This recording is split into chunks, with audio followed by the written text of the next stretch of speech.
हम बात करने वाले हैं कि संदर्भ कैसे लिखें। आज के इस वीडियो में हम आपको संदर्भ लिखना सिखाने वाले हैं, वो भी बहुत ही बेहतरीन तरीके से। और इस वीडियो में आपको संदर्भ गद्यांश का भी बताया जाएगा और यहाँ पर देख सकते हैं पद्यांश का भी संदर्भ आज के इस वीडियो में आपको बताने वाला हूँ। और ये भी बताऊंगा कि आप बिना याद किए संदर्भ कैसे लिखेंगे, यानी कि बोर्ड एग्जाम में कभी कभी होता क्या है कि ऐसे चैप्टर का संदर्भ आ जाता है जिसको हम पढ़े ही नहीं है, तो उसको कैसे लिखना है ट्रिक के साथ सारा चीज आज के इस वीडियो में आपको बताया जाएगा। उसके बाद देखिए कि ऐसे लिखना आपको पूरे अंक मिलेंगे, यानी कि कौन सा ऐसा तरीका है संदर्भ लिखने का जिससे आपको पूरे अंक मिलेंगे। बहुत सारे बच्चे संदर्भ लिखने में गलती कर दे रहे हैं जिनके कारण उनका नंबर कट जा रहा है। और समझिए कि ये 6+6 आज की इस वीडियो में आपके 12 नंबर बिल्कुल फिक्स कराने वाले हैं। और बहुत सारे बच्चे गलती कर दे रहे हैं जिनके कारण यहाँ पर उनको 5 नंबर 4 नंबर ये इसी तरीके से मिले हैं। तो आज की इस वीडियो में आपको बहुत ही बेहतरीन तरीका बताऊंगा, जो एक्यूरेट तरीका होता है संदर्भ लिखने का, वही आज की इस वीडियो में आपको बताऊंगा। देख सकते हैं ये सेम बोर्ड एग्जाम की कॉपी पर आज की इस वीडियो में बताऊंगा, ऐसे ही आपको भी लिखना है अपने बोर्ड एग्जाम में। तो आज की इस वीडियो को तैयार कर लीजिएगा, क्योंकि आज की इस वीडियो से आपके 12 नंबर बिल्कुल फिक्स कराने वाले हैं। यहाँ पर देख सकते हैं खंड ब में स्टार्टिंग में ही आपका पूछा जाएगा कि निम्नलिखित गद्यांशों में से किसी एक गद्यांश पर आधारित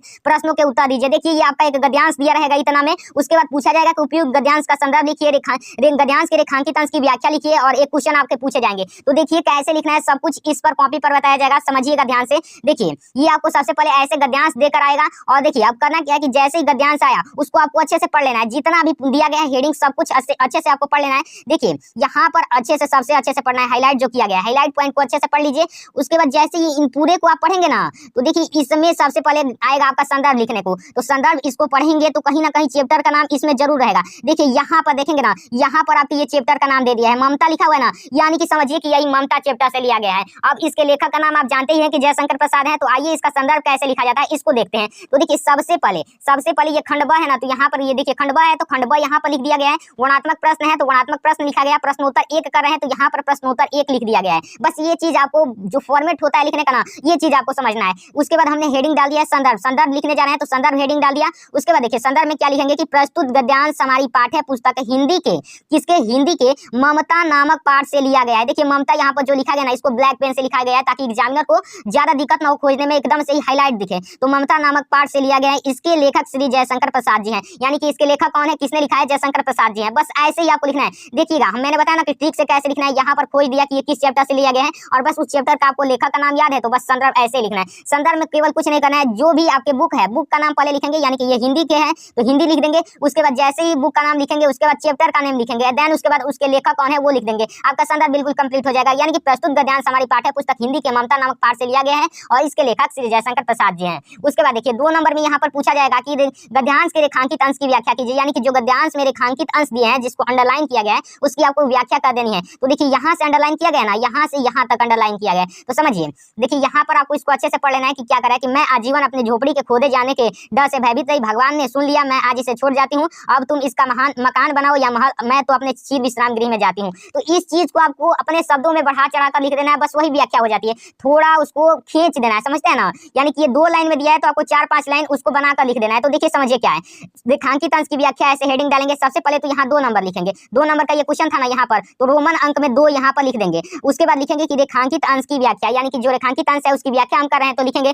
देखिए क्या कह रहा है कि श्री जयशंकर प्रसाद जी कहते हैं, यानी कि आपको लिखना है कि जो लेखक हैं वही कहते हैं, या फिर लेखक कहते हैं कि ये शब्द भी लिख सकते हैं, लेकिन ये ज्यादा सही रहेगा कि श्री जयशंकर प्रसाद जी कहते हैं कि ममता अपनी, देखिए आगे ममता अपनी, उसके बाद पूरी जिंदगी में इस भय से भयभीत रही कि कहीं मैं अपने इस घर से बेघर न हो जाऊं। यानी कि जयशंकर प्रसाद जी कहते हैं कि ममता अपने पूरी जिंदगी में इस भय से भयभीत रहती है कि कहीं वो इस घर से बेघर न हो जाए। उसके बाद देखिए लेकिन ईश्वर ने मेरी प्रार्थना सुन ली और मुझे जीवित रहते ही बेघर होने से बचा लिया। उसके बाद देखिए आज मैं इस घर को छोड़ जा रही हूँ, अब तुम यहाँ पर मकान बनाओ अथवा महल, मुझे कोई चिंता नहीं, क्योंकि अब मैं अपने उस घर में जा रही हूँ जहाँ मुझे अनंत काल तक विश्राम प्राप्त होगा। ये चीर विश्राम गृह का मतलब कि ऐसे घर में जा रही हूँ जहाँ अनंत काल तक विश्राम प्राप्त होगा। इसी चीज को मतलब कि थोड़े थोड़े आपको अर्थ मिलाकर बढ़ा चढ़ाकर लिख देना है, वही आपकी अच्छी सी व्याख्या हो जाएगी। और देखिए व्याख्या में यही करना है और कुछ नहीं करना है, और आपका व्याख्या का भी 2 नंबर मिलेगा। तो इतना में ही आपको लिखना है, ज्यादा बड़ा व्याख्या नहीं करना है, 5 से 6 लाइन में ही केवल आपको हटा देना है व्याख्या, ठीक है ना। समझिए उसके बाद एक क्वेश्चन आपसे पूछा जाएगा कि ममता के आजीवन भयभीत रहने का क्या कारण था, यानी कि जो ममता थी उसके जिंदगी भर भयभीत रहने का क्या कारण था, ये भी आपका 2 नंबर का है। इसको भी लिखेंगे 2 से 3 लाइन में। देखिए क्या करा है कि ममता नहीं चाहती थी कि मुगल शहंशाह के पैर उसकी झोपड़ी में पड़े और वह उसे किसी प्रकार की सहायता दे, वह अपने निवास स्थल को लेकर भयभीत रही। यानी कि ये क्वेश्चन पूछा गया तो इसका एक्यूरेट आंसर बता देना है कि इस कारण से ममता मतलब कि नहीं, ममता आजीवन भयभीत रही थी, ठीक है ना। एक्यूरेट बता देंगे 2 से 4 लाइन में, मतलब कि आपका 2 नंबर इसका भी बिल्कुल फिक्स फिक्स हो जाएगा। तो समझिए कैसे यहाँ पर नंबर मिलेगा। आपका 2 नंबर संदर्भ का मिल जाएगा, उसके बाद देन 2 नंबर आपका व्याख्या का मिल जाएगा और 2 नंबर इस क्वेश्चन के आंसर का मिल जाएगा, यानी कि 6 नंबर आज की इस वीडियो से आपके गद्यांश का फिक्स हो गया। अब आइए पद्यांश का देखते हैं कि पद्यांश का कैसे लिखना है। समझिएगा एक एक चीज को ध्यान से, क्योंकि काफी इंपॉर्टेंट ये वीडियो है। जो बच्चा इस वीडियो को स्किप करेगा तो समझिए उसको बहुत बड़ा नुकसान होने वाला है, क्योंकि आज की इस वीडियो में आपको बहुत अच्छी तैयारी कराएंगे। समझिएगा प्रश्नोत्तर 2 यहाँ पर लिखा गया है ना, देखिए प्रश्नोत्तर 2 लिखा गया है, तो प्रश्नोत्तर 2 यहाँ पर देखिए। एक चीज और बता दूं कि अथवा में भी दिया गया है, या तो ऊपर वाला करना है तो कीजिए या फिर नीचे वाला कीजिए। तो इसमें बता दूं कि कैसे आप पहचानेंगे कि कौन से चैप्टर से लिया गया है और कौन सा ये मतलब कि चैप्टर का लिया गया है, लेखक कौन है। तो इसको आपको अच्छे से पढ़ लेना है, जितना भी दिया गया, ये नहीं कि केवल अंडरलाइन किया गया उतना ही कोई पढ़ेंगे, जितना दिया है सबको अच्छे से पढ़िए। सबको अच्छे से पढ़ने के बाद यहाँ तक लास्ट में भी दिया है इधर भी, तो इसको अच्छे से पढ़ लीजिए। और पढ़ने के बाद देखिए इसमें यहाँ पर देखिएगा, यहाँ पर अजंता लिखा गया है। अजंता यानी कि समझिए कि अजंता चैप्टर से लिया गया है और इसके जो लेखक हैं भगवत शरण उपाध्याय हैं। कौन है? भगवत शरण उपाध्याय। तो बस आपका संदर्भ हो जाएगा, आप व्याख्या कर देंगे और एक क्वेश्चन पूछेगा जिसका आंसर इसी में दिया गया है। यही जो आपका ये दिया गया ना, ये आपका यहाँ से यहाँ तक इसी में आपका इस क्वेश्चन का आंसर रहेगा। तो बस इसको खोज करके और अच्छे से आपको लिख देना है और आपका 6 नंबर बिल्कुल फिक्स हो गया। समझिए कि उसके बाद समझिए अब जैसे ही कहा कि दूसरा नंबर जो पद्यांश वाला आएगा तो उसको कैसे लिखना है। समझिए यहाँ पर लिखा गया कि निम्नलिखित में से किसी एक पद्यांश पर आधारित प्रश्नों के उत्तर दीजिए। ये भी 6 नंबर का है। और देखिए यहाँ पर लिखा हुआ है, देखिए यहाँ पर आपका पद्यांश दिया गया है, इसको भी आपको अच्छे तरीके से पढ़ लेना है कि क्या दिया गया है। जहां तक इस यहाँ पर दिया है ना, यहाँ तक आपको अच्छे से पढ़ लेना है, यहाँ तक, ठीक है ना। समझिए उसके बाद पहला नंबर में इसमें भी पूछेगा कि उपयुक्त पद्यांश का संदर्भ लिखिए, यानी कि इसका आपको संदर्भ लिखना है। एक क्वेश्चन आपसे पूछा जाएगा और एक देख सकते हैं यहाँ पर पूछा गया कि रेखांकित अंश परिकुटित करिए कित में कौन सा अलंकार है। तो समझिए इसको कैसे लिखना है। इसको भी लिखने का सेम वही प्रोसेस है जैसे मैंने बताया कि संदर्भ में आपको क्या लिखना है। सबसे पहले कि जो बुक है उसका नाम लिख देंगे, चैप्टर का नाम लिख देंगे और जो रचयिता है, इसमें लेखक नहीं होते, इसमें रचयिता होते हैं। पद्यांश वाले में रचयिता होते हैं। तो इसका संदर्भ कैसे लिखेंगे समझिए। देखिए यहाँ पर फर्स्ट लिख दिए, यानी कि पहला रोमन अंक में संदर्भ लिखा है तो संदर्भ लिख दिए।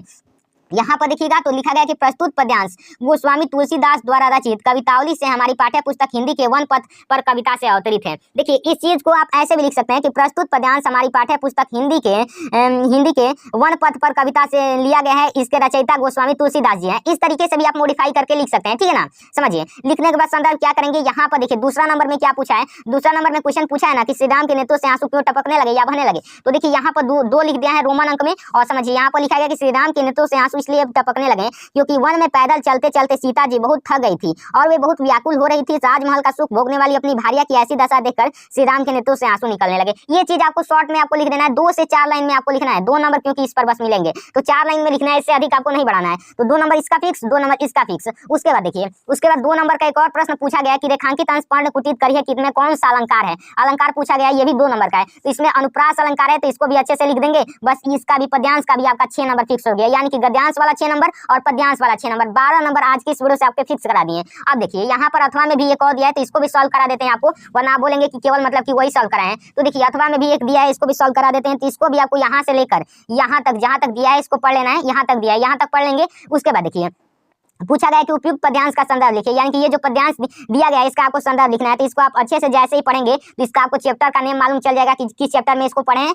और चैप्टर का नाम मालूम चल गया और लेखक का नाम मालूम चल गया, यानी कि रचयिता जो है उसके, बस ये चीज मालूम चल गया तो आप संदर्भ लिख ले जाएंगे। तो देखिए ये जो चैप्टर से लिया गया ना, हल्दी घाटी चैप्टर से लिया गया, क्योंकि यहाँ पर देखिए यहाँ पर मेवाड़ केसरी देख रहा है, केवल रण का तमाशा था, यानी कि जो युद्ध हुआ था उसके बारे में बता रहा है। तो हल्दी घाटी एक चैप्टर है आपके हिंदी में, तो उसी में युद्ध के बारे में बताया गया है जहाँ महाराणा प्रताप में लड़ाई की थी। तो देखिए इसका पद्यांश का संदर्भ लिखेंगे कि प्रस्तुत पद्यांश हमारी पाठ्य पुस्तक हिंदी के हल्दी घाटी पाठ से लिया गया है। और इसके रचयिता कौन है, इसके लेखक जो है मतलब कि लेखक पद्यांश वाले में नहीं होते हैं, रचयिता होते हैं। तो इसके रचयिता श्री श्याम नारायण पांडे जी हैं, ठीक है ना। ये चीज आप संदर्भ में लिख देंगे। संदर्भ जैसे ही कंप्लीट हो जाएगा उसके बाद नीचे आएंगे तो एक क्वेश्चन पूछा जाएगा कि मेवाड़ केसरी किसे कहा गया है, वो अमान सिंह पर रक्त का प्यासा बनकर क्यों टूट पड़ा है। ये लिख देंगे, केवल इसी में से आपको लिखना है। मेवाड़ केसरी किसे कहा गया तो आप समझ ही चुके होंगे कि महाराणा प्रताप को कहा गया है, तो वो अमान सिंह के रक्त का प्यासा बनकर क्यों टूट पड़ा है, इस पर आप लिख देंगे। 2 नंबर इसका भी मिल जाएगा। उसके बाद रेखांकित अंश में प्रयुक्त अलंकार का नाम लिखिए। ये जो आपका रेखांकित किया गया है इसमें अलंकार बता देंगे, इसका भी 2 नंबर मिल जाएगा। तो समझिए आज की इस वीडियो में आपको 12 नंबर बिल्कुल फिक्स करा दिए हैं और सेम बोर्ड एग्जाम की कॉपी पर बताएं कि कैसे आपको लिखना है। ऐसे ही आपको बोर्ड एग्जाम में भी लिखना है,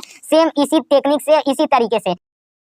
तो बस वीडियो आपको कैसी लगी कमेंट में जरूर बताइएगा। और एक इंपॉर्टेंट सूचना आपको देनी थी। कौन सी इंपॉर्टेंट सूचना है कि जो टेलीग्राम का लिंक है मेरे, वो आपको वीडियो के डिस्क्रिप्शन में मिल जाएगा और व्हाट्सएप ग्रुप का भी लिंक वीडियो के डिस्क्रिप्शन में मिल जाएगा, तो जाकर ज्वाइन कर लीजिएगा। और संडे को या फिर मंडे को एक फुल वीडियो आएगी जिसमें हिंदी की कॉपी लिखना सिखाऊंगा कि आपको हिंदी की कॉपी कैसे लिखनी है। तो वीडियो को वेट कीजिएगा। मैं मिलता हूं आपको इसकी नेक्स्ट वीडियो में, तब तक के लिए जय हिंद।